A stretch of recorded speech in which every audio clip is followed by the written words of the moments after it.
right, Mr. Simple Biz Guy, let's start the show.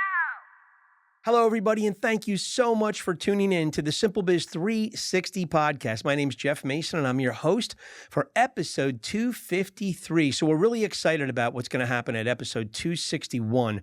We're going to pivot. We're going to do something different, and it's only going to be a minute for most of our podcasts. We're going to do it twice a week, and you may see some interviews come up here and there, but we're really going to change the format, and we're really going to design the little pod burst to ask you, the listeners and the viewers, questions that you can answer, because it's really all about your business. It's about your profession, your career, your customers. What does this information that we're sharing, how does that information impact you? What does this information do for your company? So that's where we're going to really start going in episode 261. So we're very excited. We're still going to be found on YouTube. We also are going to be found on Rumble TV, IGTV, and then 28 listening platforms. And for these 1 minute, one question pod bursts, we're going to add TikTok as well. So, we're really excited about this, and we'll look forward to seeing you stick with us and grow, and just really grow in answering your own questions. But today we're going to address a question that customers have been asking me for really decades. Where is the common sense? And really, we're going to title the show, Customers Want Common Sense Vendors. Where did it go? Customers constantly say to me, Jeff, why does your company do it this way or that way? It just lacks common sense, and it really, really does in many cases. And so we're really going to just, kind of park on that concept today. And it's amazing. I can't tell you how many people that I've had read my book and give me feedback, either in written form, in a review, or just written form on my website. But they're like, dude, you just bring back this element of, let's get back to common sense. We've overlooked and we've overshadowed this common sense factor. And, we're all, companies are twisted up. People that run these companies are all twisted up. And it's really, when you look at it, it's really, I think, after examining this for 30 some odd years, it's because those companies have a company-first mindset versus a customer-first mindset. So, we're gonna really, examine, why is this idea of common sense so fresh today? Like when customers bump into it, they go, "Oh my gosh, this is so nice." This has common sense laced all the way through it. Thank you so much for, structuring your company or this element of customer service to incorporate this common sense. I'll give you an example of just one that, I find befuddling. I just talked to a customer about this last week in Nebraska. I was up there for a couple business meetings, and we talked about this.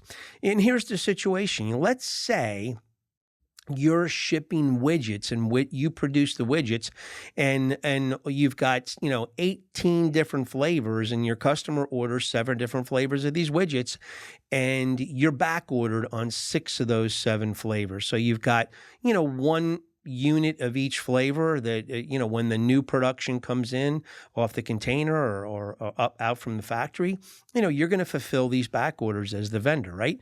So the product comes back in your warehouse, and what do? These are on 6 different purchase orders, right? And the vendor, instead of taking 7 back order units, right, on 6 different, so, there's 1 back order that's 2 units on a PO, and then the other 5 POs just have 1 unit apiece. So you've got 7 units.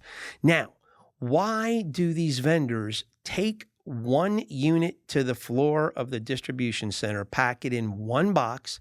They take the other 4 units that are singular, they pack them in separate boxes. Then they take the 2 units from another one, and they pack that in a separate box. Now, the customer is getting a total of 7 widgets, and now the shipping cost is $90 for these 7 widgets because it's 6 boxes. The product's swimming in these boxes. We've actually addressed this before on a podcast.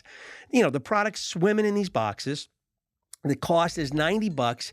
You ship it out to the customer, and you know what? The customer's lost all the margin on those widgets. I mean, there's just no margin left. You've destroyed it because you've decided to put the back order in separate boxes, whereas the customer's saying, hey, can you exercise a little common sense, please? Is there any way you could put those 7 widgets in one box and clearly mark the outside of the box that there's 6 purchase orders in this box, 5 purchase orders are 1 unit apiece, and the 6th purchase order has 2 units, and just ship that to me? It would probably cost me $16 or $18 for shipping instead of $90.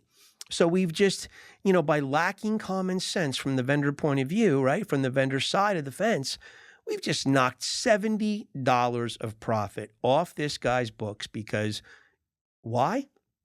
When you ask the companies, oh, it's easier for our people to do it that way. Seriously?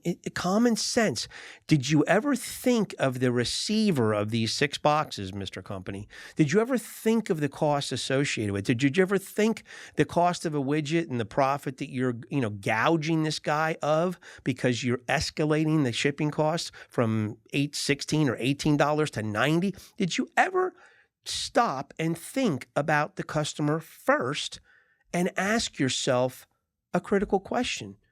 Can I possibly put these 7 units in one box, save the customer money, still do things efficiently on our end? And you know what? So what if my people have to, do a little extra work? I'm catering to the customer, not my people. And this is where the crux of the issue lies. And, that's one example. Customers have given me dozens and dozens and dozens of examples over the decades, and their frustration mounts daily, and their costs increase daily, and their margins erode daily. And we sit here in vendor land thinking that we're doing the right thing because we're making it easier for our employees, and we're not making it easier for the customer. And this is just, this is a call to the vendor community, to the business community. Stop.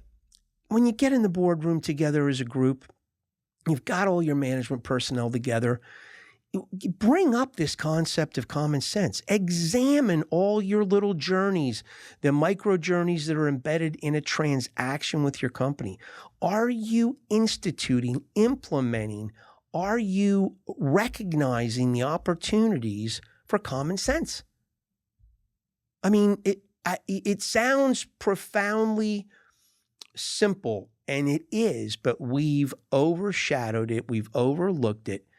And, in most cases, I think it's really because we want to make it better for the company. And in the process, we make it worse for the customer. So maybe it's time to just flip the script on that and do something different, right? So, hey, today we are going to, like we do every week, we end with a great rock and roll tune, kind of lost in the shuffle tune. And this guy's a lost in the shuffle artist. I don't think a lot of people know about Rory Gallagher, but Rory Gallagher is the pride of Dublin, Ireland. I shouldn't say he's the pride of Dublin, but he comes from Dublin, Ireland, certainly well known over there. Happened to leave us at a very early age due to liver cancer, as a lot of these rock and rollers, hit the alcohol pretty hard, and he did. But he was one of the most sensational blues guitarists, one of the top guitarists of all time. They called him the Little Thumper. He did a great tune in 1971, and we're going to share a live version of that tune with you called Laundromat. And so enjoy it. Rory Gallagher, Little Thumper, Dublin, Ireland, 1971. And we will see you in 168 hours.